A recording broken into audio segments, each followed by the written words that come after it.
I was recently asked to identify the rocket fuel of my business. What is it about my training and consultancy services that drive successful outcomes for delegates, organisations and my brand? I knew the answer, as it had been fundamental in the rebranding of my business, and it's all about head and heart. When it comes to my training courses, it isn't enough to inform delegates and organisations of the vulnerable situations their customers may be facing. Data, research and even the news can highlight the scale of certain issues, but it doesn't bring the problem home. In response, I include activities that are designed to engage the emotions and reach the heart. The fair treatment of vulnerable customers isn't about stats, it's about real people.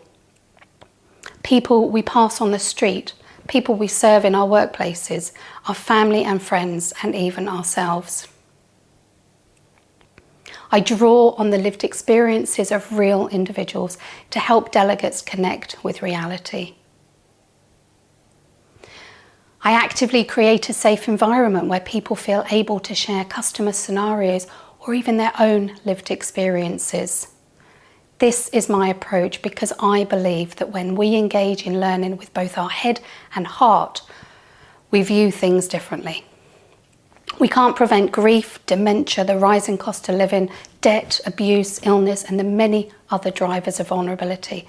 However, when we engage our hearts, we understand that every interaction with an individual offers an opportunity to make a difference. When I launched Helen Pettifer Training, I had ambitions to attract and convert the interest of corporate businesses. I was on a mission to use my customer service expertise and personal life experiences to champion those who may not fit the standard customer profile. I believed that I needed to create a formal, authoritative brand identity to reach my target clients. To some extent, it worked. However, it always felt like a facade. I am a heart-led person, and maintaining this corporate image wasn't a good fit. When reviewing delegate feedback, I noticed that people often comment on the interactive activities and thought-provoking discussions. They mentioned feeling empowered or more aware of how to respond to the needs of customers. I am regularly told that the training impacts their personal life as well as their work life. I realised that people weren't just leaving my training with knowledge, they had connected with the learning on an emotional level. Both head and heart had been engaged. This is how I operate, so it seemed a natural step to rebrand and reflect this.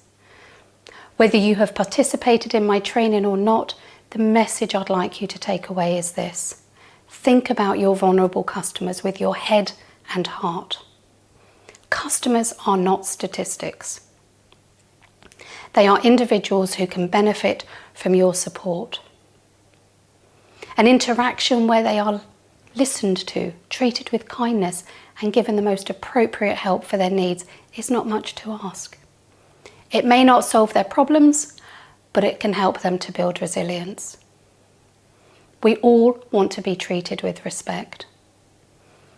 In respecting our customers, we help them to be in a better position to get on with life and make the most of it. For me, that is job satisfaction and why I do what I do. What's more, companies that embed a caring culture are better placed to maintain customer loyalty, reduce complaint handling, build a strong brand reputation, boost turnover and attract talent. Now you can see why it's so important to engage head and heart. It truly makes a difference.